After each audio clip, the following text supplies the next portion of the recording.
Have you ever prayed with such intensity that it felt like the walls were shaking, begging, pleading, crying out into the void, only to be met with deafening silence in return? If so, you are not alone. For a person of faith, this is perhaps one of the most tormenting questions. Why is God silent? Today, we won't rehash the tired cliches you've probably heard before. Instead, we're going to dig deeper and explore a hidden reason behind this silence, a reason not often discussed by pastors because it challenges the very foundations of our faith and our expectations. Prepare yourself, because what you're about to hear might just change everything you thought you knew. First, let's acknowledge the obvious. It's normal to feel like God isn't hearing you. Not only ordinary people, but also biblical heroes and even saints have experienced this. They too have questioned, "How long, O Lord? Why do you hide your face?" Typically, there are several standard answers given. It's a test of faith. It's because of your sin, or God is speaking and you just aren't listening. All of this has some truth to it, but it's only part of the picture. And the most interesting part, as always, remains hidden from plain sight. So, let's start with the most crucial and perhaps the least obvious reason. The first mistake almost every one of us makes stems from our own expectations. Think about it. How do we typically envision a conversation with God? More often than not, we subconsciously expect something akin to calling a customer support hotline.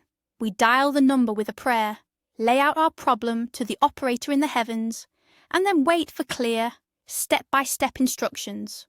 Press 1 for healing. Press 2 for financial assistance. We ask, "Lord, tell me what to do. Should I quit this job or not? Move or stay? Is this the right person for me?" And we expect an answer that leaves no room for doubt. A loud voice from the heavens, just like in the movies, or at least an unmistakable sign that cannot be misinterpreted. Perhaps a lightning bolt striking exactly where it needs to, or a dove landing precisely on the right shoulder. But here's the catch. This approach transforms our relationship with God into a transaction, into spiritual consumerism. I've done my part. I prayed. I fasted. I went to church. Now it's your turn. Give me what I'm asking for. This demotes an infinite, incomprehensible power to the level of our personal assistant, a genie from a lamp, or, at best, a very advanced voice assistant. This approach is convenient.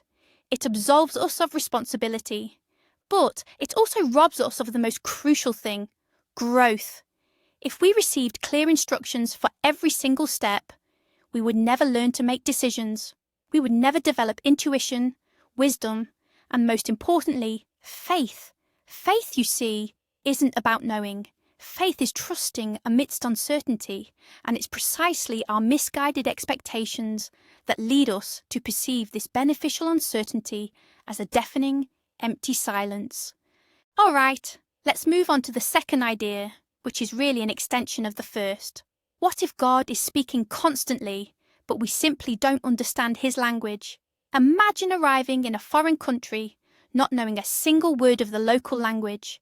You'd walk the streets, see gestures, hear speech, but for you, it would just be background noise. You'd feel isolated and lost, believing no one wants to communicate with you. Yet, in reality, people might be trying to help you, offer guidance, or simply say hello. Much the same can be said for our relationship with God. We expect him to speak our language, the language of words, logic, and direct instructions. That's how we're used to receiving information. But God's language is far broader and more multifaceted. He speaks through circumstances. That chance encounter that changed your life. That unexpected problem at work that forced you to change direction and ultimately led to success. That book you accidentally stumbled upon at just the right moment. We often call these coincidences. But what if these are his answers? He speaks the language of quiet insights. That thought that suddenly pops into your head during a walk or in the shower. That inner feeling, that intuition, that whispers, "Yes, this is right," or "No, don't go there." It's not a loud voice, but a gentle whisper deep in our hearts. To hear it, we need to quiet ourselves, Stop shouting our demands and simply listen to the stillness within. He speaks through other people. Sometimes the right words of encouragement or wise counsel come from the least expected places, from a friend, a colleague, or even a complete stranger. The problem is, we're not tuned into that frequency. Our internal receiver is jammed with the noise of our own desires, fears, and expectations. We look for a miracle in thunder and lightning, but it arrives with a gentle whisper of the wind, and until we learn to recognize these subtle signals, it will always seem like God is silent. And now we arrive at the very core of our discussion, that unspoken truth rarely addressed from the pulpit. It's an uncomfortable reality that truly forces us to mature. The idea is simple yet profound. God's silence isn't a sign of his absence or indifference. It is, in fact, the very price of our freedom. Think about this for a moment. Imagine a wise parent teaching their child to walk. They won't hold their hand forever. At some point, they have to let go. They step back a few paces, heart in their throat, watching the toddler wobble and take their first hesitant steps. Will they fall? Yes. Will it hurt? Perhaps.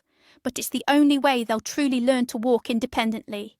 If that parent were to constantly micromanage, shouting instructions like, "Foot here, now the left one, watch out for the step," they wouldn't raise an independent individual, but rather an insecure follower of commands. The parent's silence in this critical moment isn't indifference. It's the highest expression of love and faith in their child.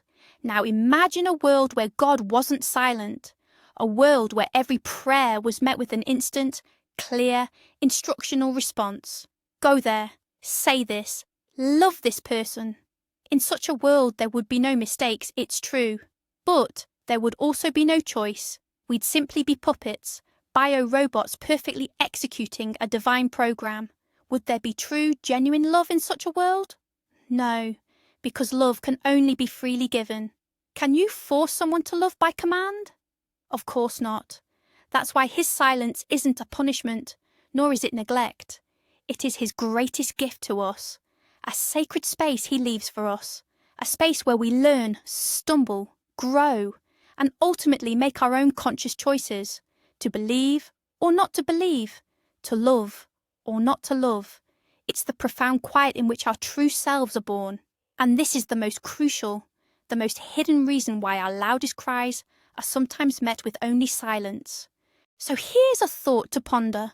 What if God answered every single one of our prayers loudly and clearly? What if, like a strict parent, he constantly told us, "Go here, don't do that, speak to this person"? Our lives would become nothing more than following a GPS. There would be no room for choice, no space for true faith or trust, and most crucially, there would be no room for love, because love can only be truly free. God's silence is the very space he intentionally leaves for us. It's a space where we learn to make our own decisions, to take responsibility for them. We learn to trust, not because we've been given an order, but because we've made the free choice to believe. His silence isn't neglect. It's the ultimate expression of respect for us and our free will. He doesn't want robots merely executing a program. He wants children who learn to walk on their own, even if they stumble, fall, and get a few bumps and bruises. And he's always there to catch them, not with an audible voice, but with an invisible, unwavering support. So perhaps the real question isn't, why is God silent? But rather, how am I using the freedom his silence grants me? Maybe his most profound answer isn't found in words at all, but in this very silence itself, which is full of endless possibilities. Thank you for watching this video all the way to the end. If this perspective resonated with you, please give it a like and subscribe to the channel so you don't miss out on our next deep dives. Now, a question for you. How do you experience this silence? Have there been moments when you received an answer, not through words but through events or an inner knowing? Share your story in the comments below and let's discuss this together.